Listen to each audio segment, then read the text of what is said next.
வைத்திருந்தார்கள். ஆனால் புரட்சி அம்பேத்கர் அவர்கள் இந்த நாட்டுக்கு தன்னாட்சி உரிமையை கொடுக்க போகிறார்கள், அது எப்படி நடக்கப் போகிறது என்ற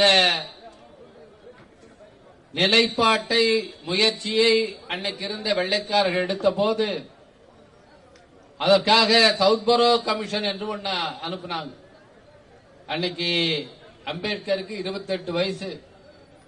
அந்த கமிஷன் முன்னால் ஆஜராகி எல்லோருக்கும் வாக்குரிமையை வழங்க வேண்டும், வயது வந்தோருக்கு வாக்குரிமை யூனிவர்சல் பிரான்சைஸ் வழங்க வேண்டும், எங்களது மக்களும் இந்த தேர்தல் நடைமுறைகளிலே பங்கேற்க வேண்டும் என்று முதலிலே 1919 100 வருஷத்துக்கு முன்னால புரட்சி அம்பேத்கர் போய் வாதாடினார். அவரே இந்த அரசமைப்பு சட்டத்தை உருவாக்குகிற நேரத்தில் இந்த வாக்குரிமையை, வயது வந்தோருக்கான வாக்குரிமையை அரசமைப்பு சட்டத்திலே இடம்பெற வைத்து இன்னைக்கு எல்லாரும் ஓட்டு போடுறாங்கன்னா அதற்கு வழிவகுத்தவர் புரட்சி அம்பேத்கர். அம்பேத்கர் மட்டும் இல்லை என்றால் இன்னைக்கு எல்லோருக்கும் வாக்குரிமை என்கின்ற இந்த நிலை வந்திருக்காங்க. இதுக்காக குழு எல்லாம் அமைச்சாங்க. அதுல ஒரு துணைக்குழு, அடிப்படை உரிமைகளை வரையறுப்பதற்கு ஒரு துணைக்குழு அமைச்சாங்க. சர்தார் வல்லபாய் பட்டேல் அதுல இருந்தார்.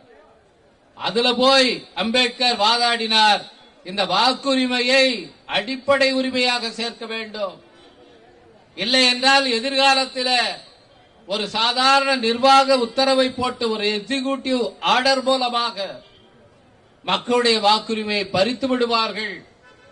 குறிப்பாக இந்த பட்டியல் சமூக மக்களுடைய வாக்குகளை பறித்து விடுவார்கள், பழங்குடி மக்களுடைய வாக்குகளை பறித்து விடுவார்கள்.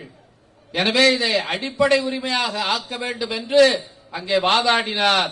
ஆனால் அன்றைக்கு காங்கிரஸ் கட்சியில இருந்த சனாதன சக்திகள் எல்லாம் இதை அடிப்படை உரிமையாக ஆக்குவதற்கு ஒப்புக்கொள்ளவில்லை.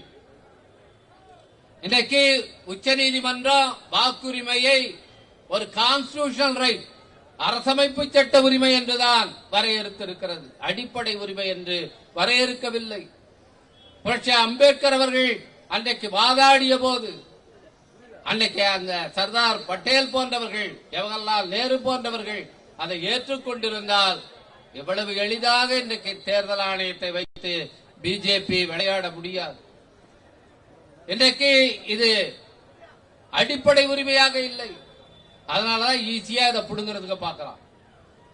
ஏன் பிஜேபி காரன் ஓட்ட புடுங்கிறதுல அவ்வளவு கண்ணும் கருத்துமா இருக்கான் என்பதை நீங்கள் எண்ணி பார்க்க வேண்டும். அரசமைப்பு சட்டம் வரலன்னு சொன்னா இந்தியாவில் சமத்துவம் என்கின்ற ஒரு கோட்பாடு, ஒரு நிலைமை வந்தே இருக்காது. அரசமைப்பு சட்டத்தில் புரட்சி அம்பேத்கர் கொண்டு வந்தது இங்கே இருக்கிற அனைத்து மக்களும் சமம், சட்டத்து முன்னால் அனைவரும் சமம் என்கின்ற நிலையை அரசமைப்பு சட்டம் தான் உருவாக்குறது. அதுக்கு முன்னால இங்கே அதிகாரத்தில் இருந்த அந்த மனுவுடைய சட்டத்தில் பிறப்பின் அடிப்படையில் உயர்ந்தவர் தாழ்ந்தவர் என்பதுதான் சட்டமாக இருந்தது. இந்தியாவில் அரசமைப்பு சட்டம் வருவதற்கும் சமத்துவம் என்கின்ற நிலையே கிடையாது. யாருக்கோ அதை ஏற்றுக்கொள்ளுகிற ஒரு நிலை இருந்தது கிடையாது. எனவே பிஜேபி கார அரசமைப்பு சட்டத்தை ஏற்றுக்கொண்டதில்லை. ஏனென்றால் அவருடைய தாய் அமைப்பான RSS இந்த அரசமைப்பு சட்டத்தை ஏற்றுக்கொள்ளவில்லை. ஏன் ஏற்றுக்கொள்ளலனா இது எல்லோரும் சமம் என்று சொல்கிறது, அதனால் ஏற்றுக்கொள்ளவில்லை. மனுவாத சட்டம் பிறப்பின் அடிப்படையில் உயர்ந்தவர் தாழ்ந்தவர் இருக்கிறார்கள், தாழ்ந்தவர்களுக்கு உரிமை இல்லை என்று சொன்னது. அதைத்தான் திரும்ப கொண்டு வருவதற்கு பிஜேபி காரர்கள் முயற்சிக்கிறார்கள். அதனால் அரசமைப்பு சட்டம் சொல்லுகிற அந்த சமத்துவத்தை ஒழிக்க வேண்டும். அதை ஒழிக்கணும்னா என்ன செய்யணும்? சமத்துவம் என்று சொல்லப்பட்டு விட்டாலும் அது எப்படி நடைமுறையில் இருக்கிறது? எல்லாரும் சமம் என்று அரசமைப்பு சட்டம் டிக்ளேர் பண்ணிட்டாலும் அது எப்படி நடைமுறையில் இருக்கிறது சொன்னா, ஒருவருக்கு ஒரு ஓட்டு, அந்த ஓட்டுக்கு எல்லாத்துக்கும் ஒரே மதிப்பு தான். இன்னைக்கு இருக்கிற அம்பானி அதானிக்கு ஒரு ஓட்டு தான், அன்றாட காட்சியாக கிராமத்தில் இருக்கிறவனுக்கு ஒரு ஓட்டு தான். ரெண்டுக்கும் ஒரே வேல்யூ தான். அம்பானி உலக அளவில் பணக்காரர்கள் பட்டியலே இருக்கிறார், அதானி உலக பணக்காரர் பட்டியலே இருக்கிறார். அவருடைய ஓட்டுக்கு பெரிய வேல்யூ என்று வைக்கவில்லை. அம்பேத்கருடைய சட்டம் என்ன சொன்னது என்றால் அவனுடைய ஓட்டுக்கும் ஒரே மதிப்பு தான். அன்னாடங்காட்சியாக இருக்கிற ஏழை எளிய மக்களுடைய வாக்குக்கும் ஒரு மதிப்பு தான். இந்த வாக்குரிமை தான் இந்த சமத்துவம் என்ற அரசமைப்பு சட்டத்திலே சொல்லப்பட்டிருக்கிற விஷயத்தை நடைமுறையில கொண்டு வருகிறது. இந்த நடைமுறையிலே இந்த ஓட்டுரிமை தான் சமத்துவத்தை நிலைநாட்டுகிறது. எனவே இந்த ஓட்டுரிமையை புடுங்கிவிட்டால் இந்த சமத்துவத்தை ஒழித்து கட்டலாம் என்பதுதான் RSS உடைய திட்டம்.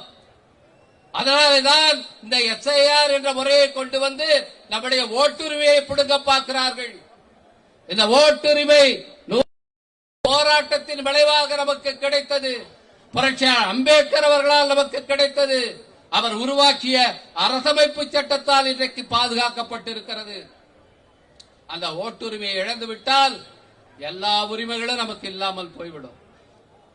அதனாலதான் இந்த ஓட்டுரிமையை குடியுரிமையை சேர்த்து இன்னைக்கு பிஜேபி அரசாங்கம் இந்த SIR கொண்டு வந்திருக்கிறது.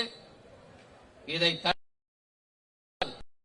தமிழ்நாட்டில் 1 கோடி பேருக்கு ஓட்டுரிமை இல்லாமல் போக போகிறது. 9ஆம் தேதி அவர்கள் டிராப்ட் ரோல் வரைவு அந்த வாக்காளர் பட்டியலை வெளியிட போகிறார்கள்.